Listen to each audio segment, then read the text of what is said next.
Ang karugtong ng nakaraan, samantala, habang nakatayo ang ating bida sa harap ng ni Chief, Manager Song, Supervisor at mga trabahador, napanganga at nagulat ang mga ito nang yumuko sa harapan ng ating bida si Chairman Ha.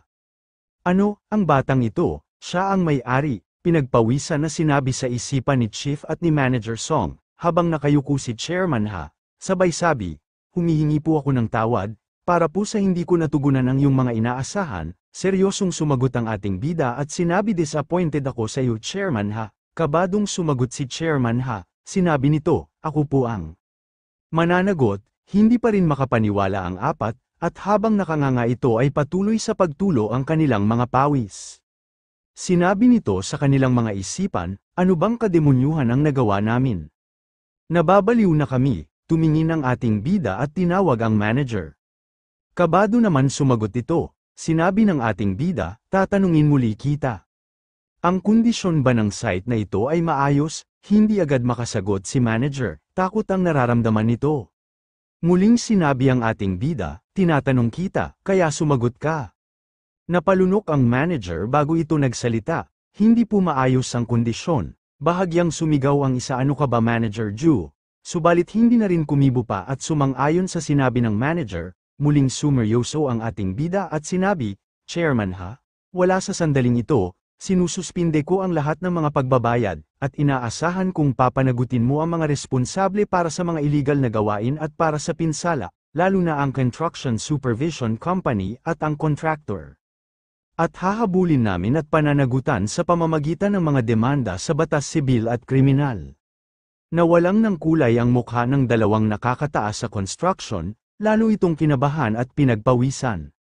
At hindi nila ito matanggap, agad yumuko at tumugon si Chairman Ha, at sinabi, opo. At mahigpit ko hahawakan ang kasong ito, subalit nang makabalik na sa wisyo si Chief at Manager ay galit na dinuro ang ating bida. Ano hindi babayaran para sa construction, hindi mo pwedeng seryosohin ito. Nasa tamang pag-iisip ka ba, at anong kaso, sa tingin mo kaya mo? Gusto mong subukan? Sige nang magkasubukan tayo? Galit na sinabi ni Manager Song, kumunat ang noo at sinamaan ang tingin ito ng ating bida at sinabi, kung ikaw ang may-ari ng gusali, maaari mo bang hayaan na lang ang pagguho nito? Sumigaw si Manager Song, sinabi nito, ikaw, gagawa ka lang ng malaking pagkakamali. Alam mo ba kung sino ang pinsan ko dito, at sa tingin mo ba na matatapos ng maayos ang construction na ito? Sinabi ng ating bida na ang construction ay mahalagang itigil. Habang sumisigaw si Manager Song, pinanood ito ng mga trabahador na huminto sa kanilang ginagawa. At alam kong mangyayari ito, at dapat ay alam na nila kung kailan sila titigil. Manager Song, walang kahihinatnan ng mga bagay na ipinipilit mo, napamura na lang ang ibang trabahador sa mga nangyayari, ngunit paano naman ang sahod natin? Mabuti pa ay kalimutan na lang natin ang isang araw, sinabi ng ating bida. Pinsan ba, ibig mong sabihin si Mayor An Hyo-jen? Bahagyang nagtaka si Manager Song, sa pagbanggit ng ating bida sa pangalang ng Mayor, ngunit mas pinairal pa rin ang kayabangan nito at galit, tama ka bastard. Hindi ko alam kung gaano ka kabilib sa sarili mo, walang construction sa lugar na ito ang maaprubahan ng hindi dumadaan sa akin, sinabi ng ating bida, kung ang lugar na ito ay mapapawalang bisa sa pahintulot na ito, hindi ba lahat rin kayo ay masisira, sinabi ni Manager Song. Hindi ako babagsak mag-isa. Akala mo ba ikaw lang ang negosyante dito? Isa din ako, hahaha, agad sumagot ang ating bida. Ang permit, hindi na kailangan ng bagay na yon, matapos ay tumingin ito kay Chairman Ha, at tinawag, agad sumagot ng bakit, si Chairman Ha, at sinabi ng ating bida kay Chairman Ha, bayaran mo ang lahat ng nagastos sa mga paggawa at materyales isama mo na pati ang araw ngayon, at ang site na ito, sirain ang lahat ng ito. Agad na bigla ang mga nasa paligid ng ating bida, ang trabahador. Ano, si Chief at si Manager Song, nababaliw ka na ba? Maging si Chairman Ha, ay nabigla, matapos ay sinabi ng ating bida. Itapon mo ang lahat bilang mga basura, muling yumuko si Chairman Ha. Opo, susundin ko po ang iniutos nyo, agad tumutol si Manager at sinabi, hindi. Hindi pwede ito. Matapos ay bahagyang ngumiti ang ating bida at sinabi nito.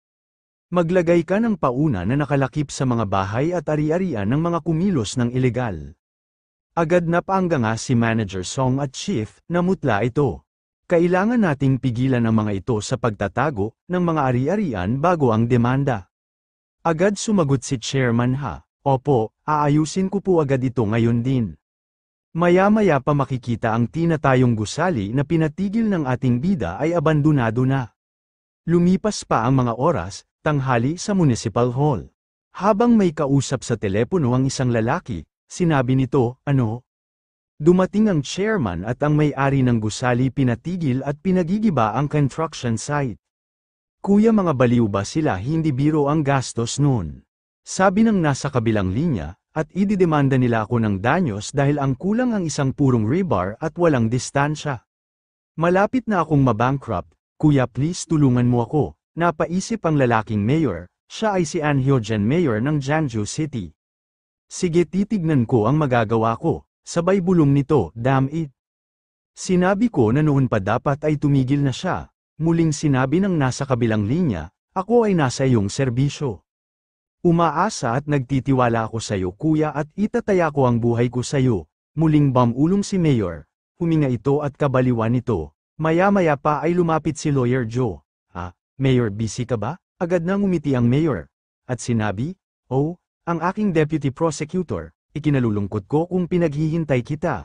Ito ay isang urgent na tawag, ngumiti si Lawyer Joe, at sinabi, Deputy Prosecutor, medyo matagal na rin simula nung nagretiro ako, isa lang akong swelduhan na abogado ngayon, haha. Nakangiting sumagot ang Mayor, at sinabing, hindi ka ba naging director sa isang malaking law firm, at hayaan mo akong mag-alay ng aking nahuli na pagbati sa'yo. Sinabi naman ni Lawyer Joe, hahaha, ikaw ang karapat-dapat na batiin ko na congratulations Mr. Mayor. Ngayon ang iyong pananagutan para sa daang libo ng mga mamamayan ay ikaw. Agad sumagot ang Mayor, hahaha, salamat sa iyo. Napatingin ang Mayor sa labas ng bintana, nakita nito na malapit na lumubog ang araw.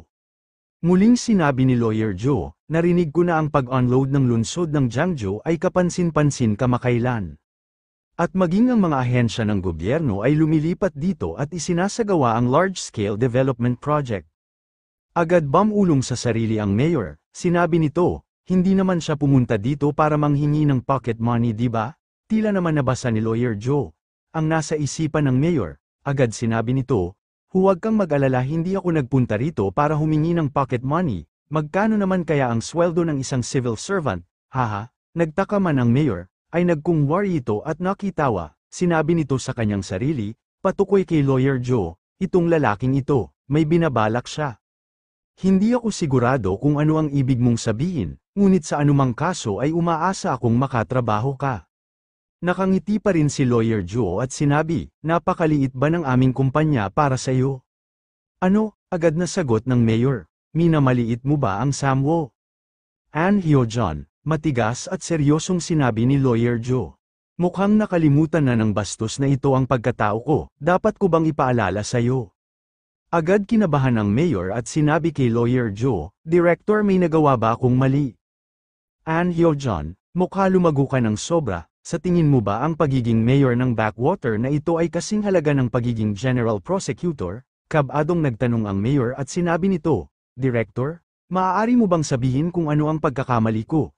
At aayusin ko ito kaagad. Bigla naman tumunog ang telepono nito na nakakonekta sa labas ng opisina. Agad sinagot ito ng mayor, na tila mababaka sa kanyang mukha ang galit. Bakit, anong nangyayari? Hindi mo ba alam na may bisita ko?